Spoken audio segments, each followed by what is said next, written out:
Nos encontramos con Eduardo Rojas en este diálogo por una Internet ciudadana, en un encuentro que se realiza en Quito, en la mitad del mundo. Eduardo Rojas es sociólogo, comunicador, especialista en construcción de la sociedad de la información, investigador transdisciplinario en ciencias sociales, coordinador ejecutivo de la red TIC Bolivia y presidente ejecutivo de la Fundación Redes.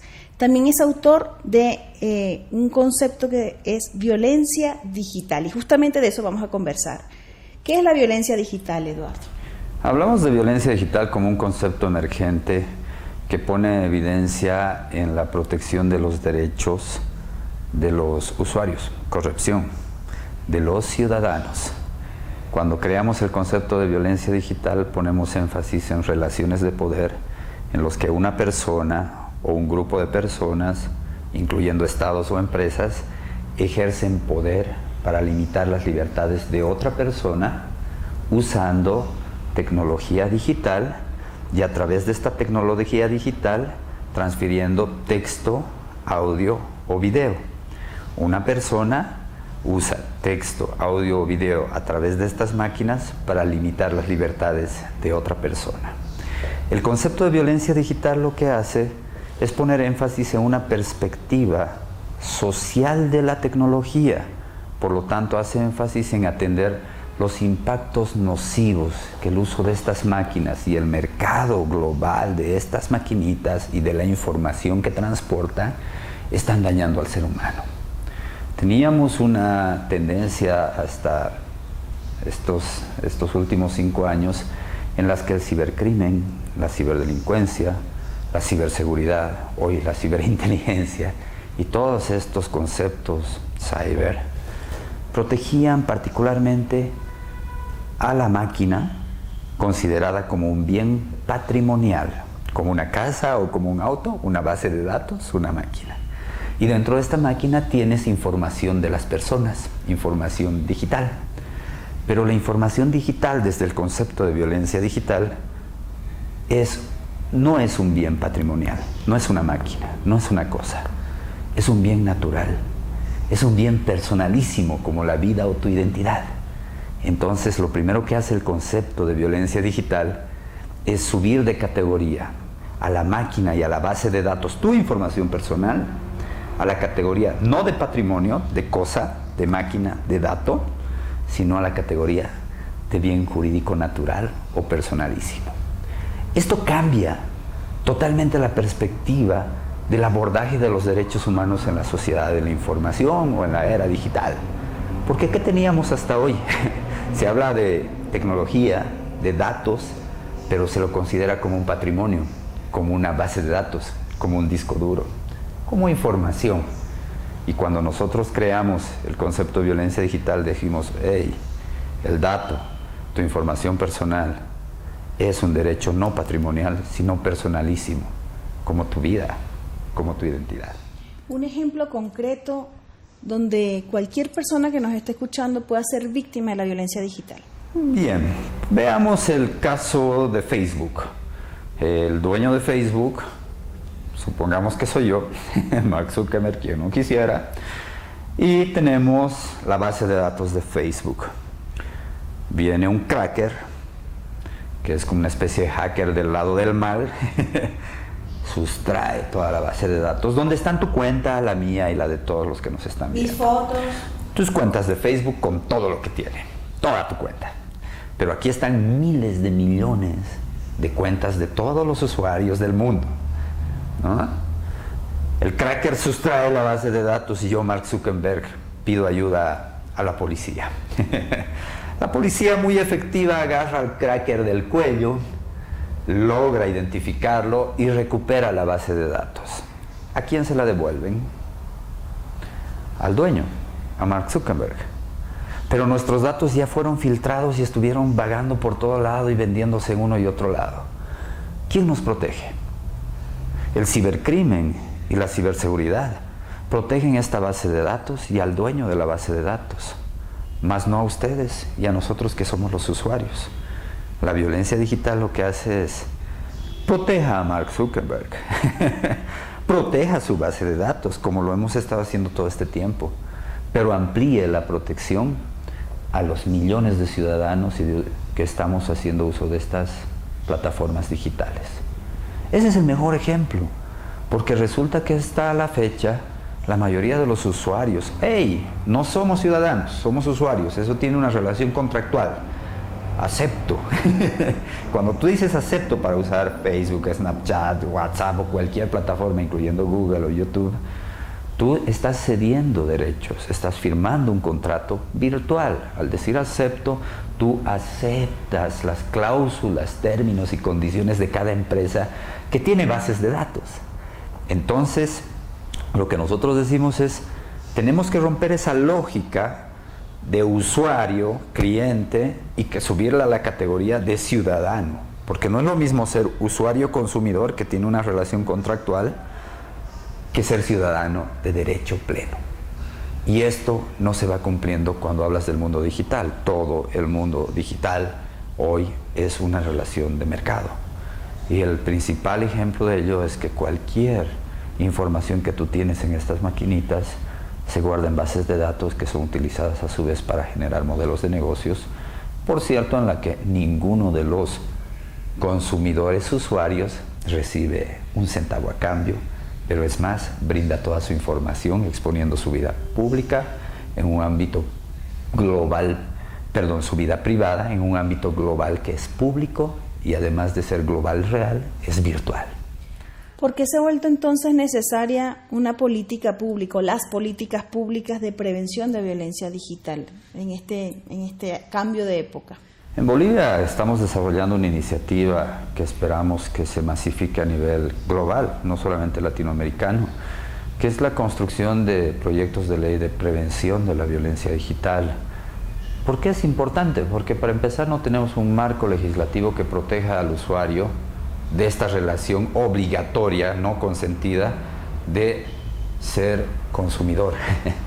Usuario-consumidor no es lo mismo que ser ciudadano. Entonces, las leyes de prevención de violencia digital lo primero que hacen es poner un orden conceptual sobre la realidad digital que vivimos. Uno de los primeros órdenes conceptuales supremos es elevar la categoría de tus datos personales, de tu información, de tu foto, tu video, tu chat, tu grabación, a la categoría de un bien jurídico personalísimo, natural, como la vida. Hoy se considera el dato como una cosa, como una hoja. Por lo tanto, yo digo, es un dato, cedo derechos, pierdo derechos. Si lo considero como una cuestión suprema, natural, personalísima, esto es jurisprudencia. Cambia eso, no puedes ceder 25% de tu vida a una empresa. Por lo tanto, no podrías ceder el 25% de tu información o de tu dato a cualquier empresa o a cualquier gobierno. El orden conceptual es fundamental porque, por otro lado, pone énfasis en que los ciudadanos, para entrar al mundo digital, tienen que romper esa lógica per se obligatoria de ser cliente, de ser usuario. Te sube la categoría, así como al dato le sube la categoría a bien jurídico personalísimo, al ciudadano le sube la categoría de ser un cliente. Y ojo, que si yo te veo como cliente, te veo no como persona, te veo como una base de datos móvil, porque ahora es móvil con esta maquinita. Entonces no me interesa tu identidad ni tu rostro, me interesa tu perfil, tu conciencia, y te he vuelto sujeto, mercancía. Hago dinero con tu conciencia, con tu información, con tus perfiles. Entonces te sube la categoría de usuario a ciudadano. Esto es fundamental para todas las constituciones políticas de los estados en América Latina y en el mundo. Nos hemos subeditado a un paradigma en el que el ser humano literalmente es un cliente. Por lo tanto, si tú no cumples mis normas, no uses el servicio. Es más, si tengo un monopolio, el caso de las redes sociales, no lo uses si no quieres. Pero en una situación de monopolio, ¿qué vas a elegir? La cultura, el consumo, sujetos mercancía, tus amigos, tu familia. Si no estás en Facebook, no te van a hablar. Pero hay redes comunitarias alternativas, por supuesto, pero que no llegan ni al 1% de la población. Por lo tanto, es una relación de mercado monopólica en la que literalmente no tenemos posibilidades de hacer mucho. Si esta cultura digital podría cambiar esta naturalización que te hace de usuario, te hace cliente a ciudadano, a ciudadana, ¿cómo podríamos entonces también considerar las posibilidades de la participación? Bueno, la violencia digital es el impacto negativo de la falta de cultura digital. ¿Tienes cultura digital? Te falta violencia. Si no hay cultura digital, ves cada vez más violencia digital. Entonces, ¿cómo creas cultura digital? Entiéndela diferente. Ciudadanía del siglo XXI, ciudadanía inteligente, tienes celulares inteligentes, autos inteligentes, pero parece que no estamos trabajando en ciudadanía inteligente. Entonces, para evitar la violencia digital, que es el impacto negativo, empieza a generar cultura digital o cultura digital inteligente. ¿Cómo pasa eso? En un escenario global en el que la familia está dotando de tecnología a los adolescentes sin reglas en casa. En un escenario en el que esa familia, además de darle tecnología a los niños y adolescentes, una cosa son los adolescentes, preadolescentes y ahora los niños, ellos están usando estas maquinitas, recibiendo información que está colonizando sus mentes, que está cambiando su manera de ver el mundo y la vida misma, ¿no es cierto? Y en un escenario en el que esa familia dice, pero la educación de mis hijos es un tema de la escuela. Cuando tú das la vista a la escuela dice, la educación es un tema de la familia, y estás viendo un juego global en el que ni familia ni escuela, las dos instituciones de socialización por excelencia, han quebrado. En este escenario donde tú tienes al sujeto, al ciudadano del siglo XXI, sin familia y sin escuela, la familia le da dinero para que consuma, pero no le da insumos para que sea ciudadano digital, y la escuela está más desfasada que nunca. El mercado global de telecomunicaciones ingresa, usa esto, consume esto, ve esto, revive esto. Tú hazle un ejercicio a un niño. ¿Qué quiere ser cuando sea grande? Famoso. YouTuber. ¿Y para qué? No sé, pero quiero ser famoso.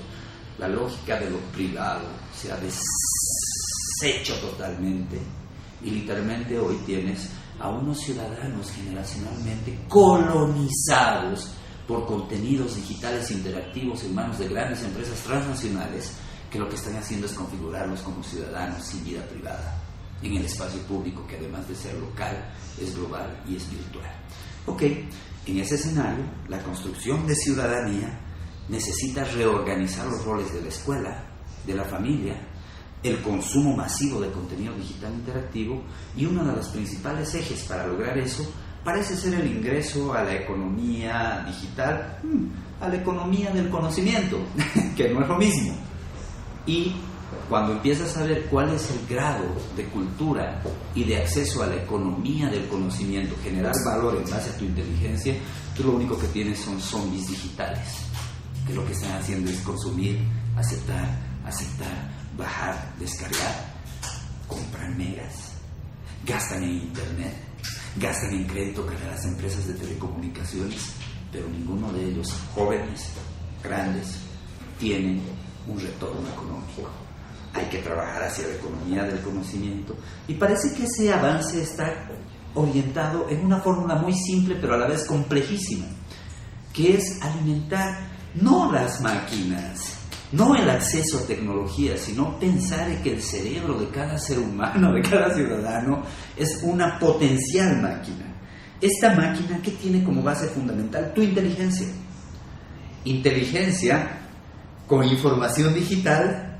Y si le pones un poquito de imaginación a través del juego, el arte, la inteligencia colectiva, tú tienes un perfil de ciudadano digital inteligente. Inteligencia con información más imaginación.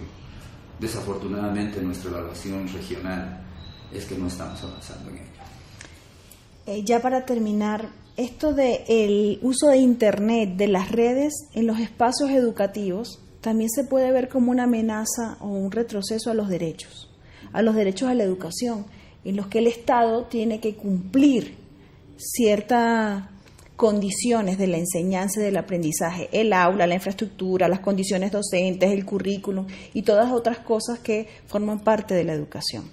¿Una amenaza, una oportunidad, un desplazamiento o qué?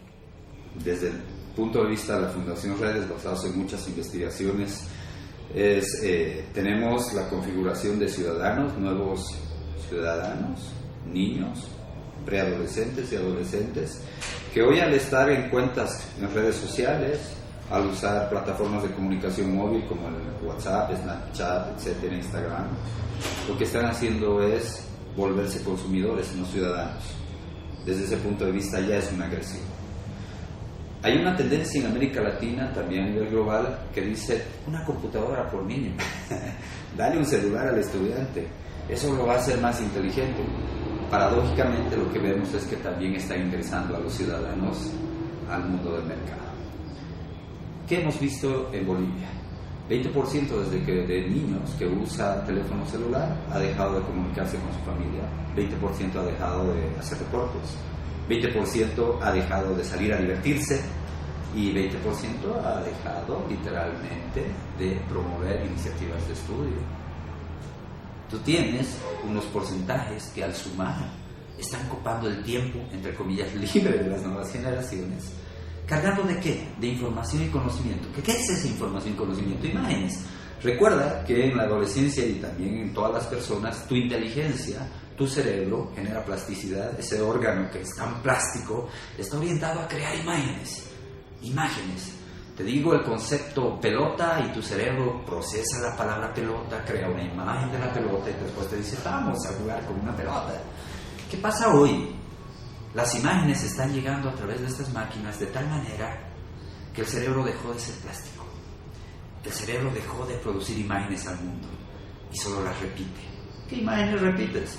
Las que ves en televisión por cable, las que ves en Google, que son contenidos orientados por grandes empresas, porque te aseguro que ni acá ni en la China los niños y estudiantes van a ver el contenido del Ministerio de Educación, porque son contenidos que no están a la altura del mercado de contenido digital interactivo. Es aburrido.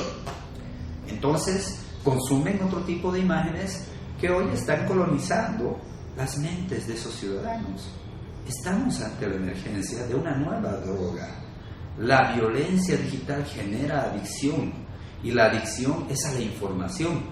Ponte este ejemplo. Tú recibes un mensaje, es de tu enamorado o enamorada, y ni bien suena tu celular, tu cerebro suelta endorfinas, como cuando comes picante, bailas o te drogas.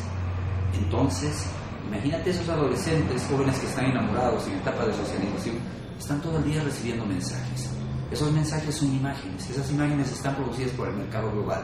Eso que te está generando un grado de dependencia masivo de imágenes, y esas imágenes no son educativas, no están orientadas a su desarrollo, no están generadas por los estados. Es lamentable lo que te comento, pero precisamente por esta realidad inequitativa global es que creamos el concepto de violencia digital. Palabras finales, Eduardo Rojas. Bueno, es momento de cambiar el chip. Así como nosotros estamos haciendo reflexiones, considero que es importante promover en cada país con las autoridades públicas, con los papás, madres de familia, ONGs, todos los actores involucrados en empezar a cambiar esa percepción del mundo. Muchas veces tenemos la tendencia de hablar de software, redes sociales, internet, contenidos, el mercado, las maquinitas, las pantallas, internet de las cosas, inteligencia artificial, y estamos embobados con tanta información cuando lo que necesitamos es hacer un stop, parar, respirar profundo y tratar de entender el problema, poner puntos conceptuales sobre las IES de esta sociedad de la información para poder convertirte en ciudadano. Yo solo quiero decirte que hoy estamos viviendo la sociedad de la información, entre comillas, y lo que menos estamos haciendo es producir información. Bueno, despedimos este diálogo con Eduardo Rojas con más preguntas que respuestas, y esa es la intención, seguirnos preguntando sobre nuestra vida cotidiana y la relación. Muchísimas gracias por atender este llamado conjunto de diálogo de ALER, ALAI y Presenza. Un placer.